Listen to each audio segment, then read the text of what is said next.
You're watching Public Affairs. Berkowitz is my name, and politics is our game. And we will be doing lots of politics and public policy this evening because we have as our guest Dan Proft, who, of course, was a candidate in the Republican primary for governor, splashed that whole race with a lot of ideas and oomph, I guess we'd say. Yeah. Brought a lot of oomph to the race. I try. And now Dan's a talk show host on WLSAM radio. He, of course, was a consultant for many years. He still is a consultant, corporate consultant, PR, but was doing political consulting. So Dan, you know, we're taping this on December 19th. We're about 2 months away from the mayor's race, right? Right. At least the initial election. It may go on with a runoff, but it's scheduled for February 22nd. So if you were advising the candidates, let's take them one by one, or start with at least one, Rahm Emanuel. What would you be telling Rahm in terms of the value proposition he should be laying out there for why he'd be the best candidate for mayor?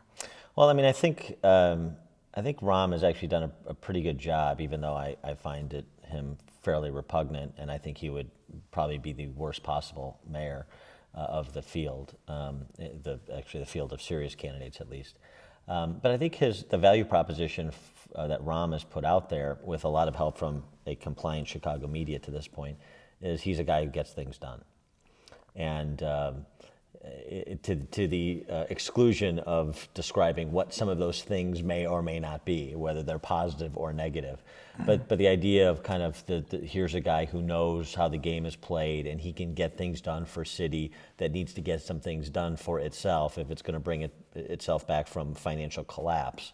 I think that's kind of the image he's trying to put out there, along with a lot of splashy television commercials that try and make him to be a regular guy who's actually interested in hearing what people have to say. So he's putting forward a very good fraudulent campaign, but that's it's fraudulent because you don't think he gets things done. It's fraudulent because I don't believe his fraudulent. Value proposition. Right. Because you don't think he gets things done, well, or he doesn't do what you want him to do. Well, a little bit of both, but it would be ironic if this guy who gets things done ends up not even being able to get himself on the ballot, which is still an open question. Yeah, although just to take a slight detour to that, it's a matter, as you know, of residency. Did he reside here in Chicago for the last year? A lot of people say that's all a matter of intent. Did he intend to come back? He was serving his country. He was White House Chief of Staff. He clearly had resided for the prior 6 years when he was a congressman from the 5th Congressional District. He had resided in Chicago, right? Yes. So the last 2 years when he became a White House Chief of Staff, he's still serving his country. He's still voting from Chicago. He didn't sell the house because he's planning to come back. He leased it because people don't want to leave it empty. What's wrong with that? Well, that's not the standard of analysis. That's what's wrong with it. Is you have to be a resident for a year prior to election day. And as you know, being a high-powered attorney that you are, residency is domicile. Where did I intend to live for the period in question? And by leasing out his home, that by definition means he did not intend to live there because he intended his leasee to live there. So I think that is problematic. I think the leasing of his home is really where this case turns. And I think there's an absolutely legitimate argument to say that he does not meet the residency requirement to be a candidate for mayor in 2011. And I, you know, the hue and cry and the editorials from the newspapers and from other political potentates in the city. Oh, well, you know, let's just let him run because it'll be entertaining. Let's just let him run because the people want him. Wait a second. No, there is the rule of law. And everybody else has to abide the rule of law. And I think people are a little sick and tired of this idea that there are different rules for different people. And I think there is a colorable claim that Rahm does not meet the residency requirement and should not be on the ballot. Is he a Chicagoan? I mean, if you think of anybody who's a Chicagoan, it's Rahm Emanuel, right? Oh, yeah, right. There you are, isn't that there? Yeah, right, the Deutscher High School grad. Yeah, But he represented the 5th Congressional District. That really, for a long time, with Rostenkowski there before, that was the old Mayor Daley's congressman, the 5th Congressional District. Well, and that's what Rahm did. He ran in a Democratic primary. It was a tough primary. He won in 2002. Right. He represented Chicago for 6 years. He's a Chicago guy. You know, he helped make Daley, mayor, right? You know what the good news is? There's a lot of other Chicagoans on the ballot whose residency is not in question. So the idea that we would be deprived of the opportunity to vote for Rahm is not a compelling argument to me. So you see this going to distance. Whatever Joe Morris, who's the hearing examiner who will make the recommendation to the Chicago Board of Elections, whatever he recommends, then we'll see whether the Board of Elections takes it. But your point is, wherever it goes, it's going to be, talking to you before we know this, it's going to go all the way up through the court system, right? Yeah, I think it's going to be decided at the state Supreme Court. And It even goes if, to the circuit court from the Board of Elections if it's appealed, then to the appellate court, then to the state Supreme Court. They might be able to skip the appellate court, right? right, they could. But the interesting thing to me about this is even if Rahm is ruled that he can stay on the ballot, this is going to do great political damage to him. Because it is going to remind everybody that this Jenny from the block routine that he's doing now is a fraud, and that this is a DC insider who's trying to come back and pretend he's Mr. Chicago, and apparently he sold you, but he's not sold a lot of other people. No, I'm just trying to provide some balance here to your views. You understand? I I'm not understand. testing the validity of your arguments. That's Yes, what we're doing. yes, I Challenging, understand. play the devil's Yes. advocate. You understand? Yes, actually, Yeah. testing my mettle, I get it. Yeah. Yes. All right. So, but while that plays out, the race goes on. Right. Kerry Chico's there, Senator Meeks, Carol Mosley Braun, Miguel DeValier, Danny Davis. 6 people. There are 15 in all. These are the 6 major candidates counting Rahm. Right. Value propositions differ for Kerry Chico? I think it does a little bit. I think I think Chico is running a very good campaign to this point. I think he's improved as a candidate from his prior run in 2004 for U.S. Senate. I think he's a guy who's basically saying, look, I've been in a lot of different administrative positions in the city. I know how these things work. I can get things done too, but I'm a little bit more thoughtful. I have a little bit more detailed knowledge of the city and its operations and specific ideas, whether it's on K through 12 reform or TIF reform, in terms of how we get from here to where we need to be. Now, I'm not on board with everything that Chico says, and I think he's too incrementalist. I don't think he's bold enough in a lot of areas, including K through 12. But I think he's running a thoughtful, savvy campaign to this point. And I think he's, here's the race right now, assuming Rahm stays on the ballot. It's very much like the 2008 presidential primary on the Democrat side to me, which is you have Hillary Clinton, but there's a lot of trepidation among the base about Hillary Clinton. And so there's an opportunity for an anti-Hillary candidate to emerge and capture that fear and give it an outlet. And that's what Barack Obama did brilliantly. I think the same thing is in play here in this race. There's Rahm, and he's the presumptive front runner, and he's the presumptive nominee, maybe even the presumptive mayor in some circles. But I think there's a great market opportunity for somebody to rise up and be the anti-Rahm candidate and put together the coalition of people, not only that maybe don't, maybe even like Rahm, but have trepidation about him, in addition to everybody else who doesn't like him, because he really doesn't have any natural constituency in the city, the way that a James Meeks does, for example. And so I think there's a real market opportunity. Somebody is going to fill that void, or if they don't, then Rahm is going to win in a walk. So, and see, number one, you say he doesn't have a natural constituency, but he was a congressman for 6 years. So certainly that's a significant base, whether you want to call it a natural constituency, it is a constituency Yeah. that Rahm has. Yeah, And, although I don't know that the 5th Congressional is necessarily, I don't know that universe doesn't get carved up just like a lot of other universes. White House in the Chief of city. Staff, there are people who know him, who have known him. Obviously, he's doing well in the polls. A lot of that's name recognition. He's a man who's known in Chicago for what he represents that he's done for Chicago. That's his base. Well, that's what he says, Yeah. but I don't know that that But plays your out point to is this that point. somebody's going to, there is an opportunity for somebody to come up, be number 2. This system is designed to have a runoff if they don't get 50%. Right. On February 22nd, it goes to that point, a runoff between the top 2. So whoever is at number 2, they have an opportunity to go one-on-one with Rahm Emanuel. Right, and I think the race changes dramatically on February 23rd, and I think if, for example, if it was Chico and Rahm Emanuel, I think that's a very interesting race. So people who think they're looking at Rahm's lead in the polls right now, and they see him at 30 or 32 and everybody else at between 8 and 12 and say, oh, this race is over. The race changes on February 23rd when it's a square off between Rahm and somebody else. All right, you go to James Meeks, Senator Meeks. He's got a natural constituency, Salem Baptist Church, right? Yeah. He's a congregation of 20,000 people. He's a far south side state senator. He is somebody who's clearly a leader in the African-American community. You would agree? Yeah. I think Meeks has the most upside potential of any of the candidates.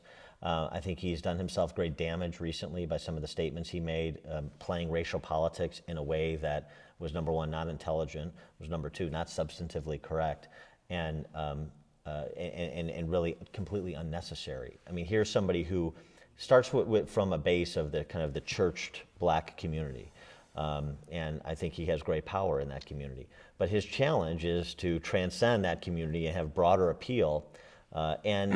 Because of the issues that he has stood for, like school choice, like a willingness to take on the teachers' unions in a way that no other candidate in this race even comes close to, he had a chance, he maybe still does have a chance, to appeal to white ethnic voters in the South Side and the near North Side who are Catholic and who believe in school choice too, and who appreciate the value of education and want to see somebody take on the powers that be, because they're not part of the inner circle and they haven't been getting a very square deal from those that are in the inner circle.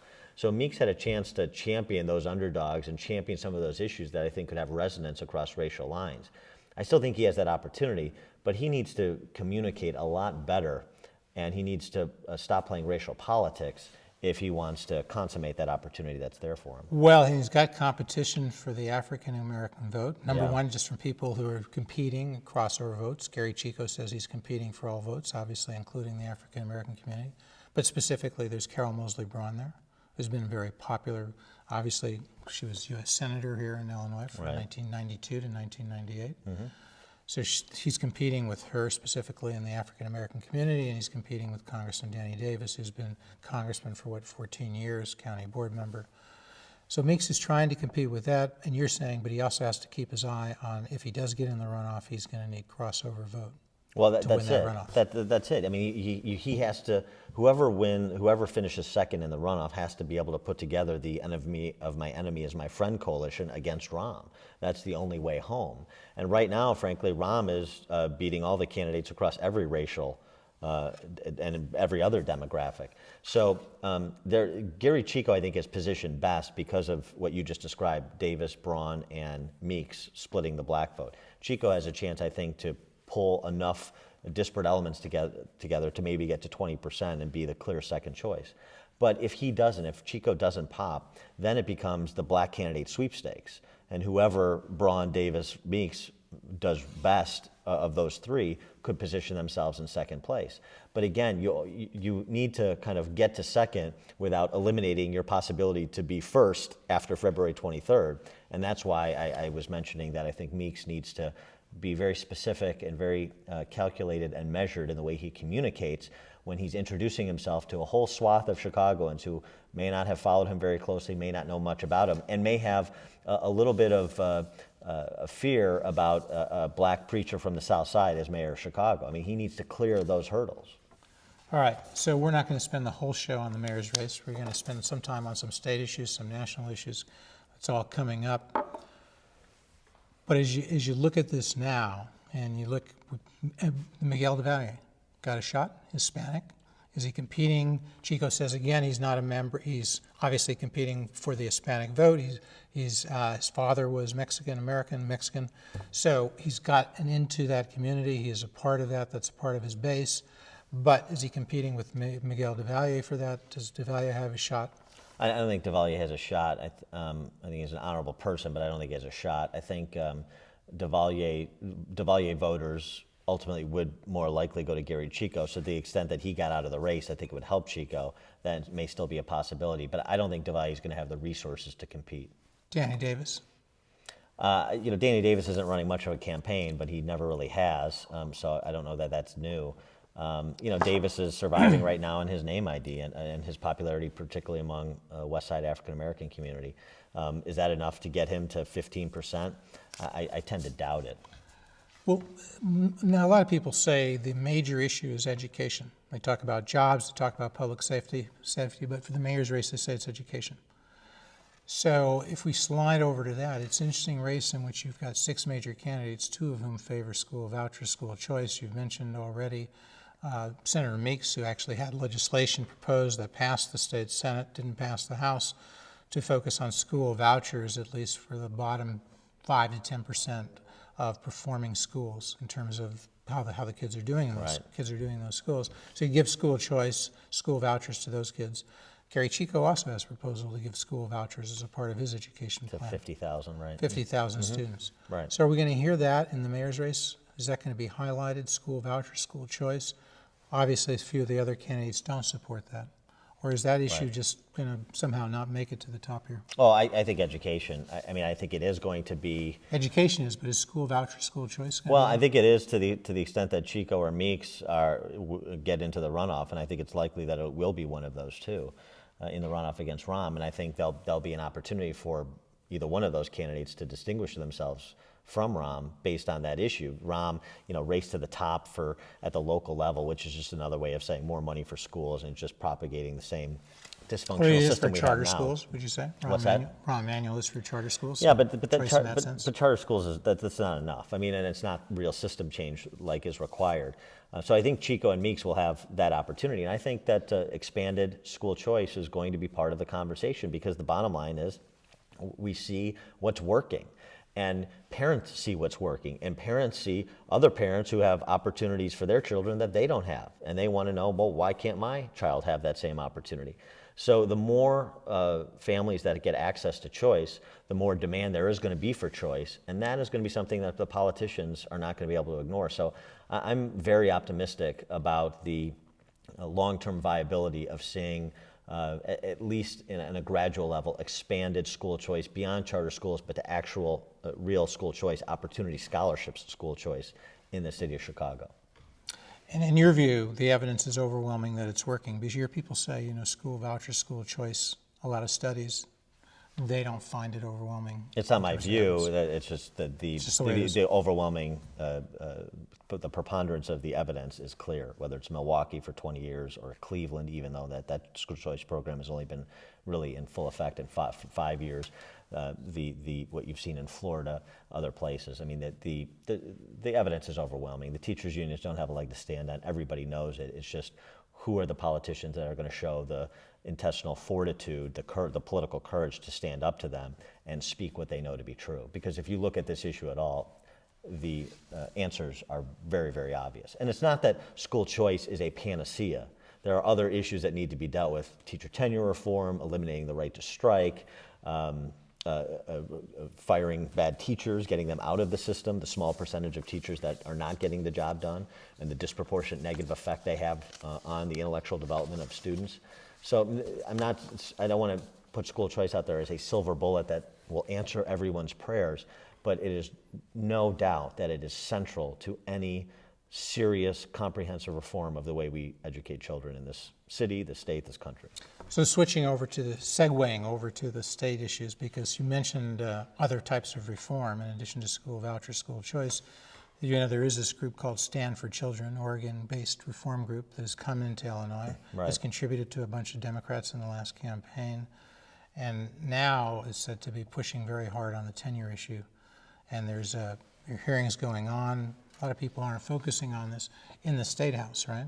Yeah, there's been a blue ribbon, panel commission to study these issues, right? What's your assessment there? Linking tenure awards to performance, more difficult to strike, linking layoffs to performance reviews as opposed to seniority, linking compensation to student improvement. Is there some of that?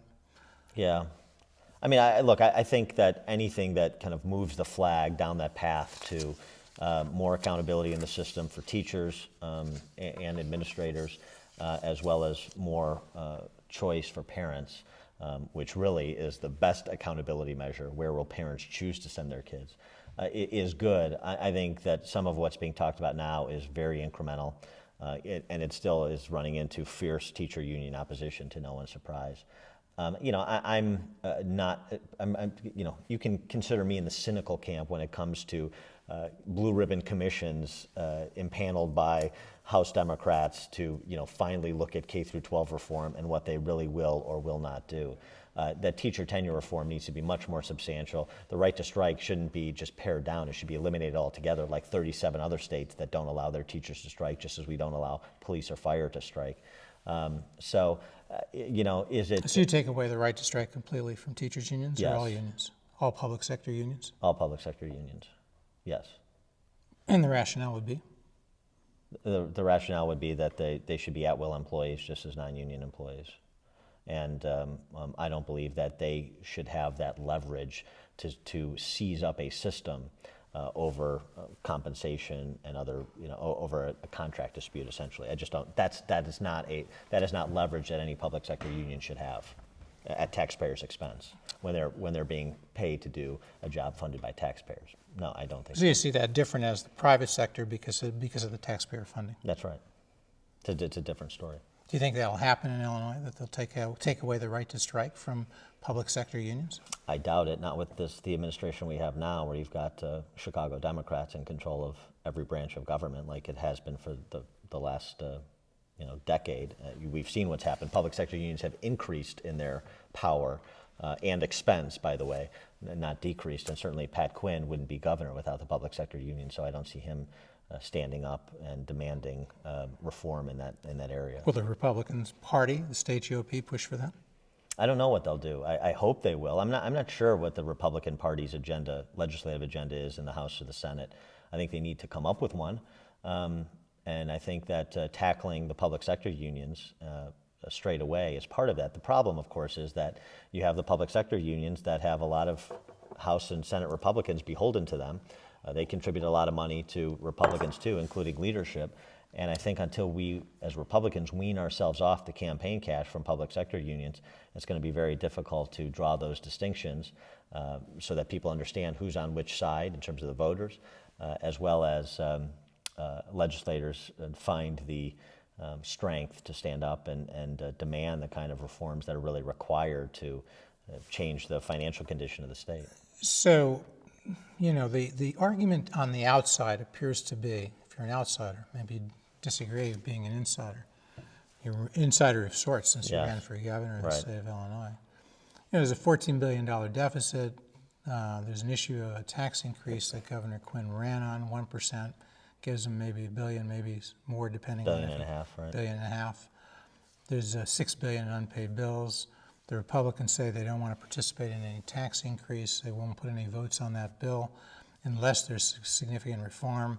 Madigan's talking about workman's comp reform. There's committees looking at that. Medicaid reform, now education reform. Is that to the outsider what appears to be going on? Madigan's trying to set up sufficient reform so that Republicans will join in supporting a tax increase, or at least enough Republicans so that Madigan will push that bill through the House. It seems like it would go through the Senate. Are we headed in that direction? Well, we may be. I don't know. I think that if Republicans buy into what you just described, I think it will be to their ever-loving chagrin, because I think it would be political suicide to do that. You cannot support a tax increase. What do we just see at the federal level? Congressional Democrats, including a very liberal president, buy into extending the 2001 and 2003 tax cuts for at least another 2 years because they recognize this is the worst time. Even if they don't want to recognize it, they recognize the political reality combined with the economic reality means we don't raise taxes on work and investment at this point in our state or our nation's history. Now, if Republicans at this state don't understand that message, then I'm not sure what they do understand. That would be about as dumb a thing as any House or Senate Republican could do, would be to sign on to that Pat Quinn tax increase with a promise of reforms to come that, as we all know, never seem to come. So what should be demanded is on the spending side, on the restructuring side, with public pensions, with Medicaid, with K through 12, that's where the work should be done in the short term to put our state on a long-term on a path to long-term fiscal stability. And that's the only way it's going to get done. That is the only way we're going to bring ourselves back from where we are. And this was your pitch when you ran for governor in the Republican primary. More or less. You need those reforms, Medicaid, the big systems, education, workman's comp, pensions. If you do that, if you cut spending appropriately, you can put the state government on a long-term, financially responsible course. Right, and there's easy things for Republicans to do right now. I mean, nothing's easy, but in terms of an agenda, one of the things, pension reform, you have to deal with existing employees for services not yet rendered. Don't break promises, but for services not yet rendered for existing state employees and municipal employees for that matter, there needs to be a new deal. And that's something that Republicans can champion under the mantra and the banner of fiscal responsibility and systemic reform. Let's go over to the national side. You mentioned the Bush tax cuts. A lot of people view that as a big win for Barack Obama. Notwithstanding that he ran on the proposition of repealing the Bush tax cuts for the wealthy, as many people put it, the top 2% of income earners. But the other people look at this and say, well, he had to make a compromise. He did it quickly, effectively. He's going to get a big stimulus for the economy for 2012 out of this because of the tax cuts across the board. And the economy does better, he'll do better. This could reelect Barack Obama. Well, I mean, look, I think that it was the right policy choice to extend these cuts, and not just in the income tax rates, but also capital gains, the 100% deduction for businesses for expenses. Those are all good things, and hopefully they'll improve the job climate a little bit in the next 2 years. But I also agree with Jim DeMint's criticism of the compromise, which is we don't want a temporary economy. We shouldn't have temporary tax rates that should be extended in perpetuity so people can plan 5 and 10 years down the road, understanding what their tax burdens are going to be. So, you know, Barack Obama is a snake oil salesman. So he pitches one bill of goods during the campaign, then he does something else when he gets elected.